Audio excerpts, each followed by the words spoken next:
মানে আজি সঁচাকৈ মোৰ আনন্দিত অনুভৱ হৈছে এইখন ফলাফল মই কৰি মই মোৰ মাক দেউতাক তথা শিক্ষক শিক্ষয়িত্ৰীৰ নাম অৰ্জন কৰি সুনাম কঢ়িয়াবলৈ মই সক্ষম হৈছো। মানে মই যিটো পাৰ্চেণ্ট পাইছো এইটো মই এক্সপেক্ট কৰা নাছিলো। মই এক্সপেক্ট বহুতো কৰিছিলো, কিন্তু মই এভাৰেজ ডেইলি 12 ঘণ্টাকে পঢ়িছো। ভৱিষ্যতত মই এটা ছফ্টৱেৰ ইঞ্জিনিয়াৰ হ'ব বিচাৰিছো। মই মুঠ নম্বৰ পাইছো 535, 535। তোমাৰ পাৰ্চেন্টেজ কিমান? 89.17।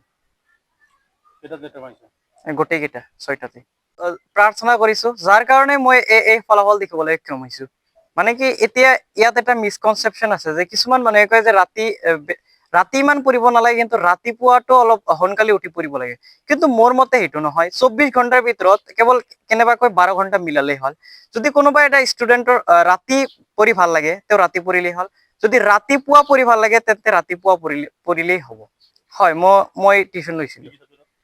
মই এডভান্স মেথছ অলপ পঢ়িছিলো, আৰু চায়েন্সৰ এটা ছাৰ আছিল, আৰু মেথছটো মোৰ দেউতাকে মোক হেল্প কৰি দিছে, আৰু গোটেইকেইটা ছাবজেক্টত মোৰ দেউতাকে হেল্প কৰি দিছে। ক'ব বিচাৰিছো যিসকলে এতিয়া ষ্টাডি কৰিবা বা নেক্সটত পৰীক্ষাটো দিবা, পোনপ্ৰথমতে তোমাৰ থাকিব লাগিব ড্ৰিম, যে কিমান পাৰ্চেণ্ট তুমি এক্সপেক্ট কৰি আছা। কাৰণ ড্ৰিম কিন্তু বহুত ডাঙৰ ৰাখিব লাগিব। ড্ৰিমটো ডাঙৰ ৰাখি তোমাক এনেকুৱা হাৰ্ড ৱৰ্ক কৰিব লাগিব যে যিটো নৰ্মেল মানুহে যাতে তোমাক পাগল বুলি কয়। কাৰণ হাৰ্ড ৱৰ্ক এনেকে কৰিবা মানে দুনিয়াৰ সকলো বস্তুৱে তোমাৰ কাৰণে বাদ, কেৱল সেই পঢ়াই আৰু সেই বস্তুটোৰ কাৰণে তুমি মেহনত কৰি যাব লাগিব। আৰু এজন তোমাৰ আইডিয়েল থাকিব লাগিব, যে কাৰ নিচিনা মই হ'ব বিচাৰো আৰু কিয় হ'ব বিচাৰো। এইখিনি কথা জানি তুমি যদি হাৰ্ড ৱৰ্ক কৰা, ইমান হাৰ্ড ৱৰ্ক যে নৰ্মেল মানুহে তোমাক মানুহ বুলিয়ে নকয়, এই হাৰ্ড ৱৰ্ক কৰিলে তুমি নিশ্চয়কৈ নিজৰ এদিনত তোমাৰ ড্ৰিমটো সফলতা অৰ্জন কৰিবলৈ সক্ষম হ'বা।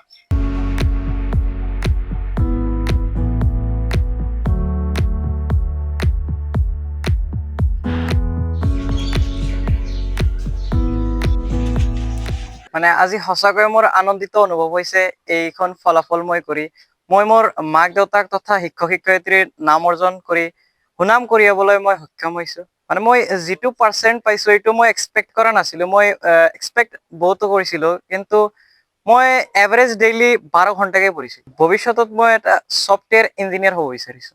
মই মুঠ নম্বৰ পাইছো 535, 535। তোমাৰ পাৰ্চেন্টেজ কিমান? 89.17।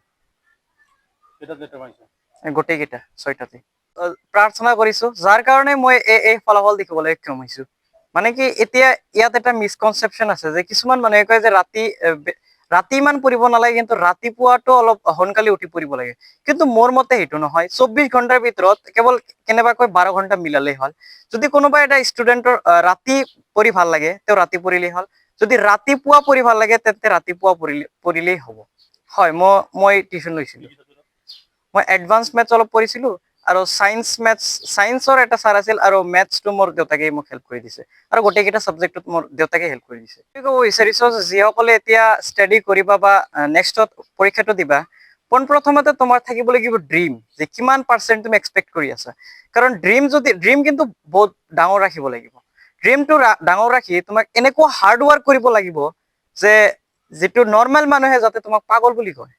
কাৰণ হাৰ্ড ৱৰ্ক এনেকে কৰিবা মানে দুনিয়াৰ সকলো বস্তুৱে তোমাৰ কাৰণে বাদ, কেৱল সেই পঢ়াই আৰু সেই বস্তুটোৰ কাৰণে তুমি মেহনত কৰি যাব লাগিব। আৰু এজন তোমাৰ আইডিয়েল থাকিব লাগিব, যে কাৰ নিচিনা মই হ'ব বিচাৰো আৰু কিয় হ'ব বিচাৰো। এইখিনি কথা জানি তুমি যদি হাৰ্ড ৱৰ্ক কৰা, ইমান হাৰ্ড ৱৰ্ক যে নৰ্মেল মানুহে তোমাক মানুহ বুলিয়ে নকয়, এই হাৰ্ড ৱৰ্ক কৰিলে তুমি নিশ্চয়কৈ নিজৰ এদিনত তোমাৰ ড্ৰিমটো সফলতা অৰ্জন কৰিবলৈ সক্ষম হ'বা।